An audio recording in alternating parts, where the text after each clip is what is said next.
Hello friends and welcome back to Pages and Pens. My name is Julie and today I am here with a discussion video on thrillers. Let's jump right into it.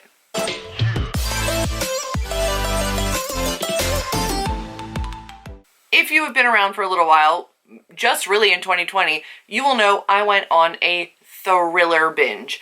I never read thrillers, did not think I was a thriller girl, did not think that that was something that I enjoyed in novel writing. It was too real, too raw, I wanted fantasy, and if I wanted contemporary, I wanted it to be hard-hitting in the feels or super fluffy and smexy. And then 2020 came around, and I was like, I need an escape, and I need it to be one that is worse than the world that I am living in, so that I can kind of be like, don't have it so bad. At least that's what I'm assuming my reasoning was, but I went deep into a thriller hole, and I want to talk about that with you because I learned a lot about myself and what I do and don't like from thrillers because I read so many. If we looked at my breakdown last year, the majority of the books that I read were thriller, but not all of them were great. In fact, what I learned was I very rarely give a 5-star to a thriller. I think that there's thrillers that do it really, really well that I enjoy and have a great time reading, but they're still not a 5-star read for me. I don't know why, but they very rarely make it to that 5-star status, which doesn't make them not a good thriller. It just makes them like not a 5-star. I don't know. Last year I read 41 thrillers as compared to exactly 27 contemporary and 27 fantasy. Here's the other caveat with my thriller category, and one thing that I learned last year. Thriller does not equal horror. Horror and thriller do not equal mystery suspense. Who knew? It all got lumped into thriller last year for me. This year I'm being a lot more decisive about what is thriller and what is horror. Thriller suspense does still go together. Horror is its own genre. The Dead House, The Patient, Rewind, and The Nothing Man. These are Catherine Ryan Howard, this is Jasper DeWitt, and Dawn Kurtagich. This is YA. It's like kind of the only YA horror that I've really been loving. Is Dawn Kurtagich's books. I really just enjoy her books. So here's a couple things that I've learned. I like mixed media in my thriller horrors, but I like when there is case files, case studies, psychological reviews. This book is told almost exclusively in these like found footage documents, creepy pictures.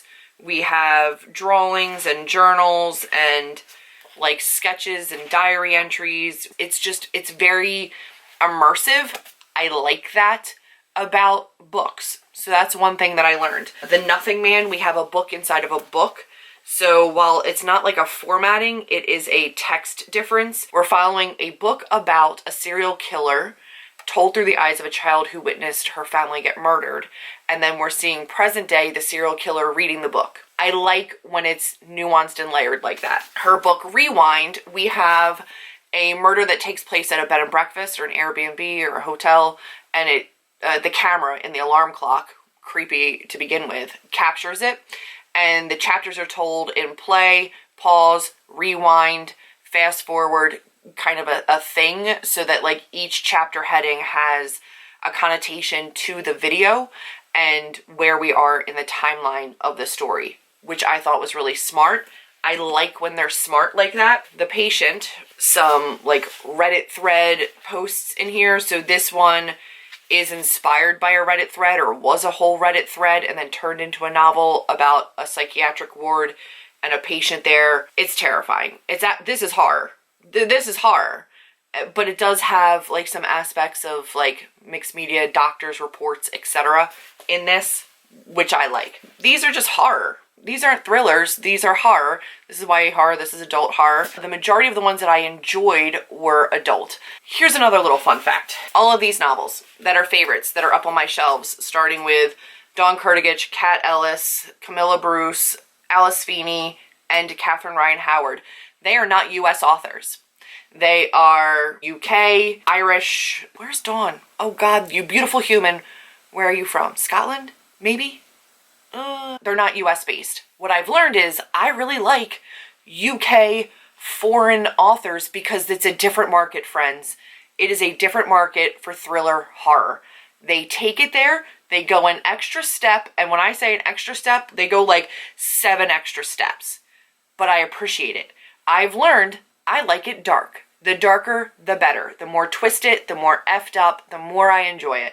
I want it to be too much. That's what I want it to be. Just too much.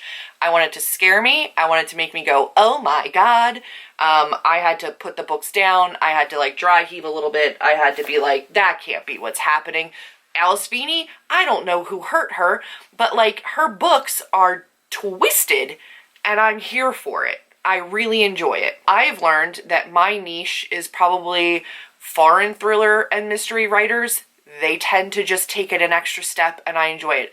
Alice Feeney and Catherine Ryan Howard are authors that I read their entire backlist. I read all of their works last year, so I'm caught up on Alice Feeney and Catherine Ryan Howard. And what I like about Catherine Ryan Howard and also about Alice Feeney to a certain extent, kind of, is they let you kind of figure it out along with the characters. So especially for Catherine Ryan Howard, you know what's happening, but she'll save like one last twist, but you don't get to the end and go, well, how in the heck was I ever supposed to figure that out? Like, she lets you figure it out along with the characters so that you don't feel like a complete idiot at the end, or just feel like you read a whole book where you were never going to be able to figure it out. They don't bury the lead so much that you can't follow the book, which I really, really like. With Alice Feeney, you think you might know what it is, and then you go, dear God, please don't let it be what it is. And then sometimes it is, sometimes it isn't. They do tend to like twist it a little bit more, so it's a little bit harder to suss out everything that's happening, but you can figure some stuff out, which I appreciate. Also very dark, like very dark and twisted and severely messed up, but I appreciate it, and I like that they go there. And that's just like my brand of thriller horror that I really enjoy. So if you're going to ask me for like adult thriller, mystery, horror, not horror, thriller, mystery, psychological, thriller, suspense, whodunit, murder kind of situations, Catherine Ryan Howard and Alice Feeney win every time. And if you're asking, where's Riley Sager in all of this? Riley Sager put out a new book. Yeah, I know. I have all of Riley Sager's 4 books. I have 4 of Riley Sager's books, which I think might be all of his books. I'm not sure. Final Girls, The Last Time I Lied, Home Before Dark, and Lock Every Door. I loved Final Girls, and I loved The Last Time I Lied. I did not love Home Before Dark or Lock Every Door.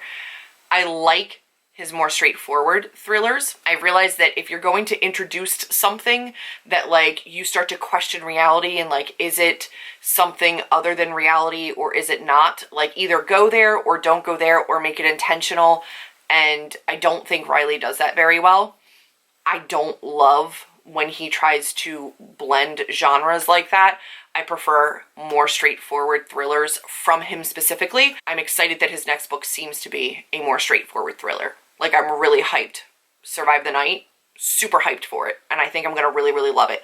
I think he's going to take it back to what I like that he does. So stay tuned because I will be reading that. But I will say that there are other times that you get a feeling that maybe something is happening. Harrow Lake and You Let Me In. This is one of my favorite books. And it is twisted, and it is, I had to put this down. I screamed at this book. I got so mad. It's so disturbing. And then Harrow Lake was creepy. Like, this is horror. This is still kind of horror. Psychological family sagas for both of these. Is it something otherworldly? Is it trauma manifestations? It turns into like a very psychological game with you, with your brain, where everything is going. This one I felt did it really, really well. This one was super creepy, but like the actual like ending execution wasn't like perfect for me. Neither of these I don't think were 5 stars. This one might have been. This one was pretty damn close. This one played a lot on smells. This one played a lot on sounds, which I like when they kind of single out a sense and then run with it. Dawn Kurtagich is another one who really does well with sensory, like immersion in her books. There's a lot of like tension built through senses, either amping up of and increasing, heightening, or taking away. This one was like this clacking sound all the time. This one was a smell that was pervasive, terrifying. Both of them were terrifying. This one kind of more so because it was that clacking that was described as those little like jitterbugs, like the little like half walnut shell kind of things where like there's like the little bean inside. And we all know that sound, right? Like, we've all been to like the novelty shops and seen them. or like the little bug that sits on the little like spindle and like clacks its little legs. Oh God, it's so good, and it builds such tension and such anxiety. And so I learned I really like to be freaked the heck out and not know what's happening, but like not in a way you can't also suss out. Like, I don't like when a book makes me feel stupid. These didn't make me feel stupid, but I was all in, and I was ready to let myself kind of be led down a path of letting go of reality and kind of accepting what the author was telling me, lose myself in the story as well. From a psychological standpoint, I love when books like kind of go there. Most thriller horrors do, because there's usually some form of trauma or mental illness that leads to certain behaviors. Go get them if you're interested. This one's YA, this one is not. And then I have When No One Is Watching. I also learned that I love thrillers when they speak to something larger. This one specifically to gentrification of New York and to the struggles that Black people went through when gentrification occurred and the fear and anxiety that builds in them. It was very timely. I read this right around the cusp of like Black Lives Matter over the summer. Like, I don't even know if this would be thriller or horror. It's kind of both. It terrified me. And if you could read this and be like, this isn't a real thriller, this isn't a real, like, what are you reading? I will also say Fledgling by Octavia E. Butler, which I've passed on. Another great, like, vampire-y horror from a woman of color. Really great book.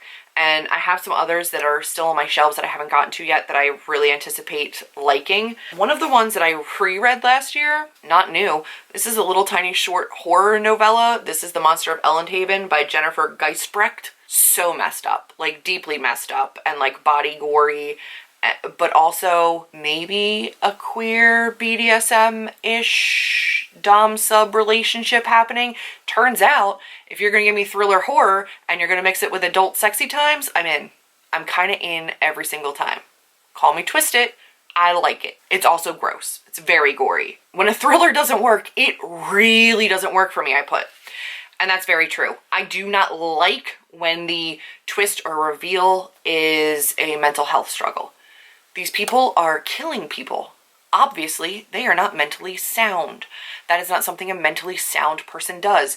Don't use mental health as your aha moment. They're murdering people.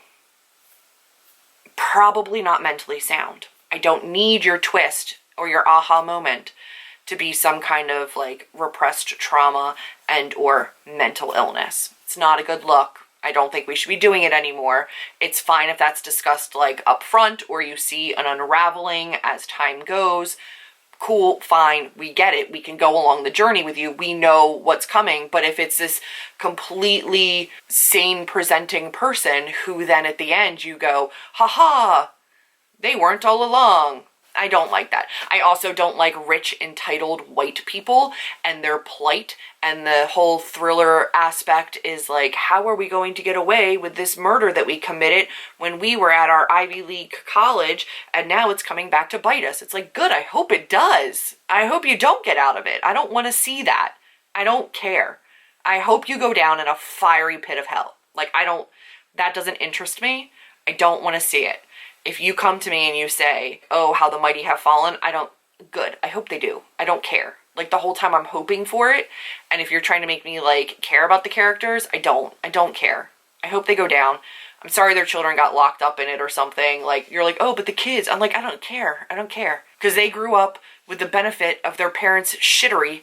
I don't care anymore at that point. I do like, which I've already discussed, when you can follow the threads and put things together, and I have like little annotations like, I think this is happening, and then later on, oh, maybe it isn't, and then later on, like, oh gosh, I think it actually is. I like when I can put things together along with the characters and along with a book, and not just have suspense lead up where I have no idea what's happening, and at the end, it's like solved like this in a way that no one was ever going to get.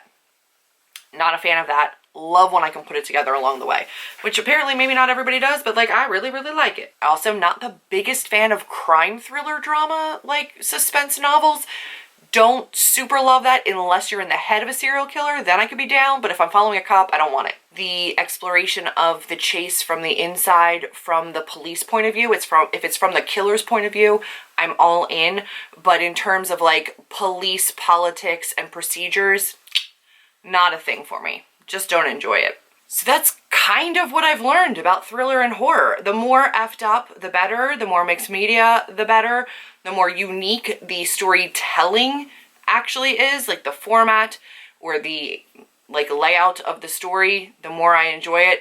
I'm fine with like a backwards progression. I have just realized that the more immersive the experience, the more I enjoy it. A la House of Leaves, even The Patient, as short as it is, it gets in your head and makes you think that you're along for this ride in a terrifying way. The Patient is terrifying, as is You Let Me In, even Harrow Lake at times, or Dawn Kurtagich. It's just a very like nuanced, specific way of building anxiety and tension in a reader, and I like that. Turns out I'm a freak for all kinds of foreign thriller horror, where they just go the extra mile. In my experience, a lot of the American audiences and American authors are just not kind of taking it that extra step. I don't know if it's just a different market or a different readership expectation. They're my kind of really messed up, and I like it. So that's my thoughts on thrillers. That's what I've learned in the year of pandemic 2020. I'm going to take it into 2021. Have I read a thriller yet this year? No. But I did read a horror, because I did reread House of Leaves. I anticipate that I will still be reading thrillers. I'm actually in the middle of a thriller/arc reading vlog right now, so there will be more coming out from me soon. But in general, that's what I've taken away. I would love to know what you love in a thriller, what really like piques your interest. What is your keyword when it comes to reading thrillers? I think mine would be psychological thriller, and then just a foreign author, apparently, is what gets me. The more dark and twisted, the better. I want to know what your key phrases are when you're looking at thrillers and horrors. Do you have any suggestions for me? Because I am here for them and I want to read them. I don't know when, because I might have burned out just a little bit in 2020, but I will be back strong, and they will be added into my TBRs a lot more frequently. Although I don't really have TBRs anymore, I'm just kind of mood reading, so they will just be in general added into my reading a whole lot more now that I realize that I actually enjoy them. So leave me recommendations down below. Let me know your absolute favorites from whenever. I want to know, because I want to see if your thriller vibes align with my thriller vibes. So that's going to be it for this video. I hope you guys have enjoyed it. If you have, be sure to give me a big thumbs up. Click that subscribe button. It's super free, helps me out a bunch, and I will see all of you in my next video. Bye guys.